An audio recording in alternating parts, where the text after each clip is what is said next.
बंगाल में election commission ने state election से पहले सेंट्रल फोर्सेस की 480 कंपनियां डिप्लॉय करने का आदेश दिया है। 2026 के बंगाल इलेक्शन से पहले रैलीज और स्पीचेस से ज्यादा एक सवाल इम्पोर्टेंट है, वहाँ वोट कौन कर रहा है और हमें कैसे पता।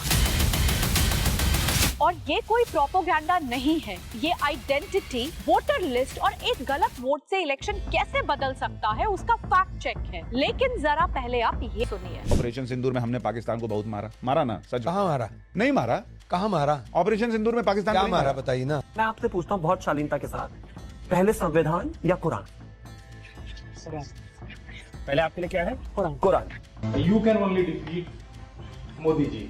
You just remember it. And the caste census is the antidote for OBC, SC, ST and minority. ये सुनने के बाद तो मेरा खून खौल रहा है और आपका? कमेंट करके हमें जरूर बताएं। तो क्या ये कहना गलत होगा कि आज विश्व की सबसे बड़ी जनसंख्या वाला देश बाहरी नहीं बल्कि भीतरी खतरों से घिरा हुआ है? The 0.5 front that late CDS General Bipin Rawat warned us about. लगता है जातियों में बांटने के बाद भी कुछ राजनेताओं का मन नहीं भरा है और ऐसे ही लोग डेवलपमेंट की ओर बढ़ते भारत को डराने और ललकारने का काम करते हैं, फिर वो चाहे आपके चहीते राहुल जी ही क्यों ना हो। मेक इन इंडिया का बब्बर शेर तैयार किया, काले रंग का बब्बर शेर, उसके अंदर देखो तो घड़ी जैसा चलता है वो। या फिर चिदम्बरम जी जो डिजिटल पेमेंट्स को लेकर अपनी ही जनता को बेवकूफ बता रहे हैं। Go to your village fair, buy potatoes and tomatoes and pay 7 rupees 50 paisa by a credit card. What will the poor lady do? Does she have a POS machine there? रुको जरा, सबर करो। केजरीवाल, दिग्विजय और ममता दीदी ने तो इंडियन आर्मी पर ही प्रश्न उठा दिए हैं। जी हाँ, इंडियन आर्मी। तुम्हें शर्म है? कुछ शर्म आया है? This video is powered by Smart.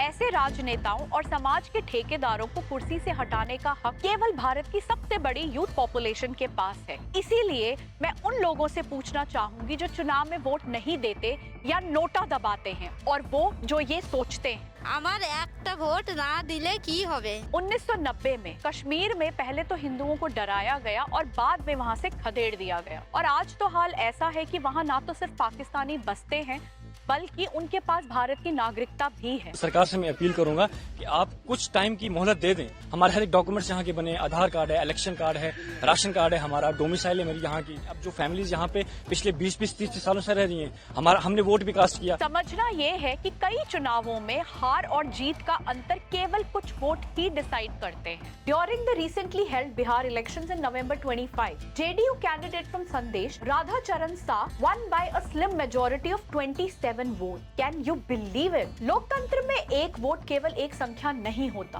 वो डेवलपमेंट की दिशा और पार्टी की सीट तय करता है। वह आने वाली नीतियां और आने वाली पीढ़ियों का भविष्य तय करता है। आगे बढ़ने से पहले जरा खुद से ये सवाल पूछिए, अगर एक ही व्यक्ति 2 जगह वोट डाल दे तो क्या वह सिर्फ एक एडमिनिस्ट्रेटिव गलती है? अगर कोई ऐसा वोट दे दे जो असल में एलिजिबल ही नहीं है तो क्या वह सिर्फ टेक्निकल चूक है? अगर मृत व्यक्ति के नाम पर वोट पड़ जाए तो क्या वह लोकतंत्र है या फिर वो उन लोगों के हक की चोरी है जो ईमानदारी से वोट करते हैं? SIR का उद्देश्य साफ है, जेन्युइन वोटर्स के अधिकार की रक्षा करना।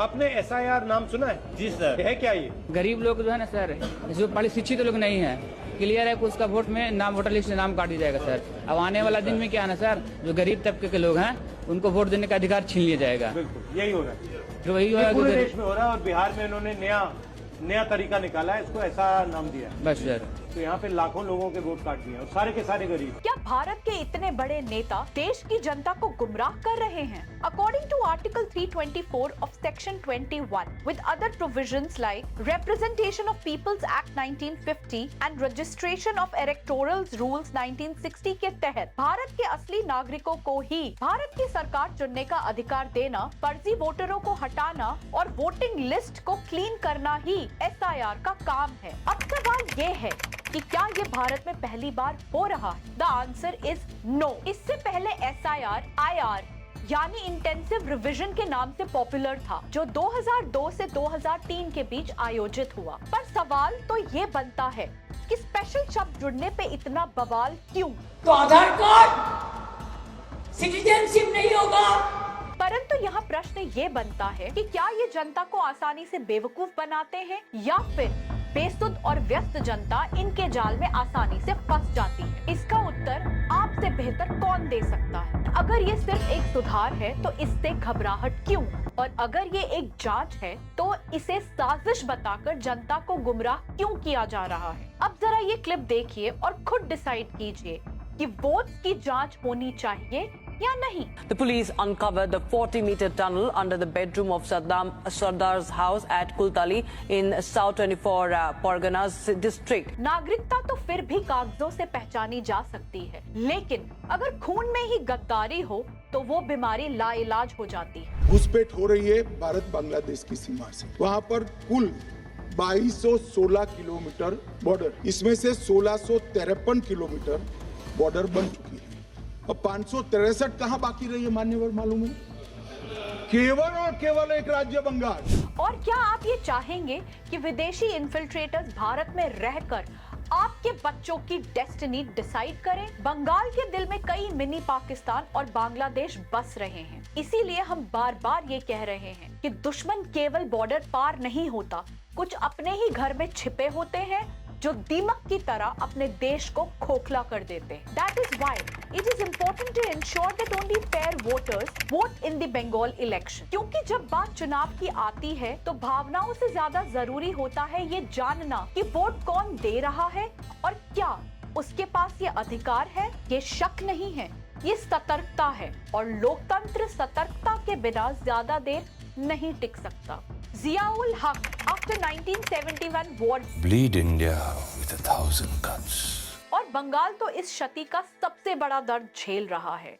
इसीलिए आइडेंटिटी यहाँ एक इमोशनल इशू है और SIR का नाम लेते ही यहाँ माहौल बदल जाता है और प्रक्रिया से ज्यादा भावनाएं आहत होती हैं।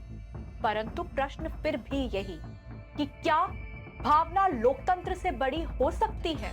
SIR कोई हथियार नहीं है, ये तो बस एक आईना है जो किसी को दोषी नहीं बनाता बट तथ्य को एज इट इज दिखाता है। अगर वोटर लिस्ट क्लीन है तो SIR कुछ नहीं बदलेगा और अगर गड़बड़ी है तो सामने आ जाएगी। और शायद यही बात वोट बैंक पॉलिटिक्स करने वालों को खटक रही। कितने बच्चे होने चाहिए फिर? हमारे अल्लाह की देन है, जितने भी दे 10 हो 12 हो 25 हो, जितने भी हो। Another crisis that worries Bharat is the population explosion. Despite diversity, Bharat को अपने इतिहास से सीख लेते हुए अपने सिटीजन्स के वोटिंग राइट्स को प्रोटेक्ट करना होगा। Else, we will have infiltrators sitting inside our parliament and state assemblies. यहाँ एक छोटी लापरवाही बहुत बड़े संकट में बदल सकती है। इसीलिए हर कुछ सालों में सेंसस होता है, वोटर लिस्ट सुधारी जाती है और SIR जैसी प्रक्रियाएं आती हैं। ये सब कुछ किसी को डराने के लिए नहीं है, बल्कि सिस्टम को मजबूत करने के लिए। हमारा ये वीडियो किसी को दोषी ठहराने के लिए या किसी पर उंगली उठाने के लिए नहीं है। ये केवल आपको आपके एक वोट की कीमत समझाने का एक छोटा सा प्रयास है और साथ ही कि आपके वोट की सुरक्षा क्यों जरूरी है। तो please go out and vote. अगले हिस्से में हम बात करेंगे वेस्ट बंगाल के उन सवालों की जो शायद आपको बहुत अनकंफर्टेबल कर सकते हैं। लड़की को शादी देने के लिए जमीन बेच कर 17,000 रुपया रखा था इसमें। ये देखिए, इसके अंदर का सामान तो लेके गए होंगे। 10 भरी का सोना था। 10 भर सोना? हाँ। और टाका था 1.5 लाख टका, 1.5 लाख पैसे भी। ऐसा ही एक कड़वा सच, कश्मीरी पंडितों का बर्बर पलायन, जिसका वीडियो लिंक अभी आपके स्क्रीन पर फ्लैश हो रहा है। क्योंकि 2026 में बंगाल सिर्फ एक गवर्नमेंट नहीं चूज करेगा, वो ये चूज करेगा कि सच्चाई देखनी है या नहीं। I repeat, in 2026, Bengal won't just choose a government, it will choose whether truth is allowed to knock or not. If this video resonates with you, तो please subscribe to our channel and share this video. Jai Hind, Jai Bharat.